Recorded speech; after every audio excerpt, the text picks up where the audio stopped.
Olá, crianças, tudo bem? Vamos continuar com nossa série de vídeos que detalham os exemplos abordados em sala e no material escrito. Bem, no exercício 17, é pedido para que nós analisemos se cada um dos casos há um isomorfismo ou não, tá bom? Então, primeiro caso, a gente quer ver se há um isomorfismo entre o espaço de polinômios de grau até n-1 e o Rn. Ora, como a dimensão do espaço de polinômios é n, tá certo? Ele tem a mesma dimensão que o Rn. E a gente viu que qualquer transformação invertível pode ser construída entre Pn com Rn. Por exemplo, os coeficientes, né, de cada um dos monômios, né, xn-1, xn-2, xn-3, x2, x3, x3, x, x0, cada um desses coeficientes pode ser associado, né, de maneira bionívoca, né, a uma componente do Rn, né? Bionívoca porque a associação que é feita entre P e n-1 e Rn é a mesma que de Rn para n-1. Então, se o primeiro vai para a primeira posição, na volta também vai para a primeira posição, que então é bionívoca, né? É como se fosse invertível, tá certo? Como isso pode ser construído, a gente diz que há um isomorfismo entre esses dois espaços vetoriais de polinômios e de Rn. É por isso, gente, que há um tempo atrás falávamos, né, que, entre aspas, dá no mesmo, né, resolver um problema com polinômios e com vetores. Na verdade, no rigor a gente pode dizer é que resolver um determinado problema no Rn, por meio de uma transformação, pode equivaler à resolução do problema no outro espaço vetorial. Tá ok? Então, esse isomorfismo é que permitiu que nós pudéssemos fazer essa associação e dizer dá no mesmo, que trabalhar nos dois, tá ok? Da mesma maneira, a gente tem aqui na letra B, tá certo? Aqui a gente tem um R4 e um espaço de matrizes de dimensão 2x2. Olha, se ela tem dimensão 2x2, ela tem 4 elementos, tá certo? Exatamente a mesma quantidade de elementos no R4. E a gente pode fazer aquela mesma regra de associação. Então, primeiro elemento vai para a primeira componente, segundo elemento, segunda componente. Próxima linha, primeiro elemento da segunda linha vai para a terceira componente, segundo elemento da segunda linha vai para o quarto elemento do vetor, enfim. Então, é possível fazer uma relação bionívoca entre os elementos de uma matriz, um elemento do 2x2, um elemento de um vetor no R4, e aí a gente pode verificar o isomorfismo também entre esses dois espaços vetoriais. Tá certo? Bem, na letra C, a gente já tem aqui uma transformação que é linear do R2 para o R2. A gente já tem um bom passo andado aqui, visto que os espaços vetoriais têm a mesma dimensão. Então, o que está acontecendo aqui? A gente está vendo que, relacionada a essa transformação, essa regra aqui de associação da transformação, nós temos uma matriz de transformação. E vocês devem lembrar como a gente podia calcular, determinar a inversa de uma matriz. A gente está fazendo aqui, né? Pega a matriz, né? Aumenta ela com a identidade. Então, a gente está fazendo aqui uma justaposição entre a matriz que a gente quer inverter e a identidade. E a gente procede com sucessivos escalonamentos até que essa matriz de identidade saia do lado direito e vá para o lado esquerdo. Tá vendo? Identidade, identidade. E o que está aqui é exatamente a inversa dessa daqui. Ora, se esse carinha aqui é a inversa desse carinha aqui, significa que essa matriz ela é invertível. Se ela é invertível, né, a gente tem uma transformação né, objetiva que garante o isomorfismo, né, entre esses espaços. Okay? Então, essa transformação aqui ela é sim um isomorfismo. Na letra D, nós temos o seguinte, né? Nós temos uma transformação do R3 para o R3, né, dado por essa regrinha aqui.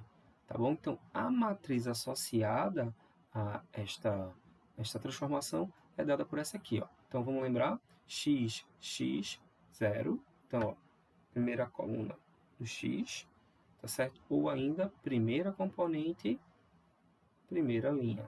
Segunda componente, segunda linha. Terceira componente, terceira linha.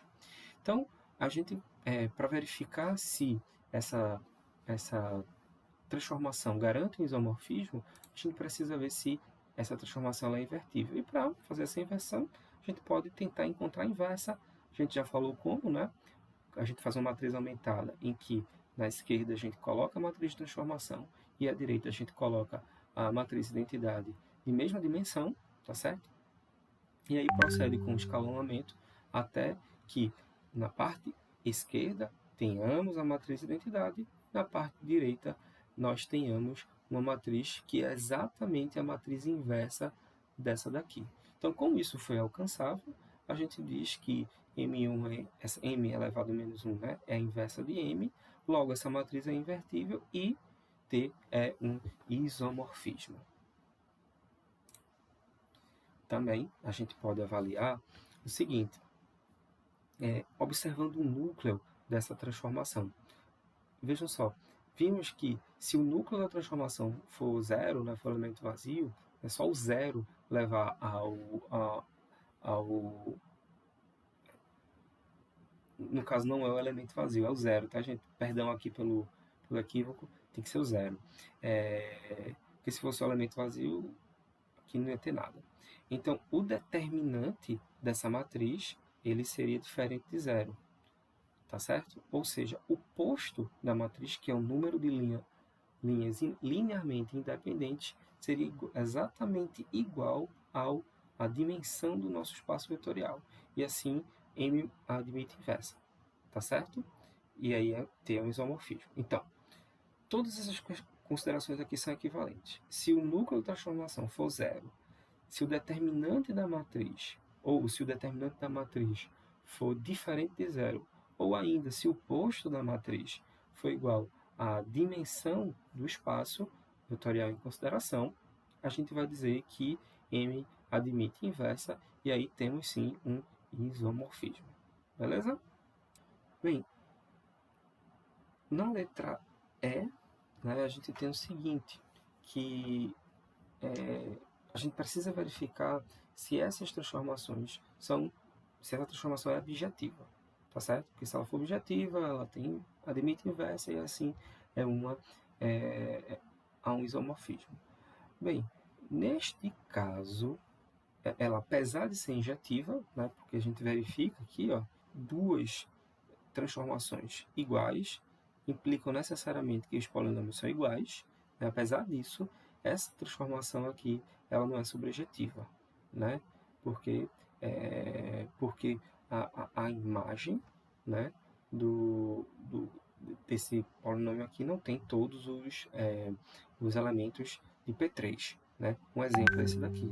Veja que esse polinômio aqui, né, ele pertence ao P3, que é, no caso, o contradomínio, mas esse polinômio aqui ele não é alcançável por meio dessa transformação, né? Lembre que toda vez que eu tiver um polinômio P de x aqui multiplicado, pense, por exemplo, um P de x sendo igual a zero.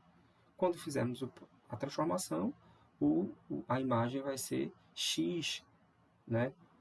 X a 0x. Então, esse termo constante aqui, ele nunca vai ser obtido após essa transformação. Logo, esse tipo de polinômio que tem essa constante aqui, ele pertence ao contradomínio, mas não pertence à imagem. E assim, a cardinalidade da imagem é menor do que a cardinalidade do contradomínio, logo, a transformação ela não é subjetiva, não é objetiva, não é invertível, não é um isomorfismo. Na letra F, aí a gente já verifica o contrário, que essa transformação ela tanto é injetiva quanto ela é subjetiva, tá certo? E assim ela é objetiva, admite inversa e, portanto, é um isomorfismo. E nessa letra G, a gente verifica o seguinte: desde que essa base aqui, né, ela também é uma base do R3, se nós, por exemplo, pegássemos a transformação identidade, né, a gente verifica que a transformação identidade ela é bijetiva e, portanto, há um isomorfismo entre esses dois espaços vetoriais. Tá certo? Muito bem. Isso é tudo, pessoal, e até a próxima.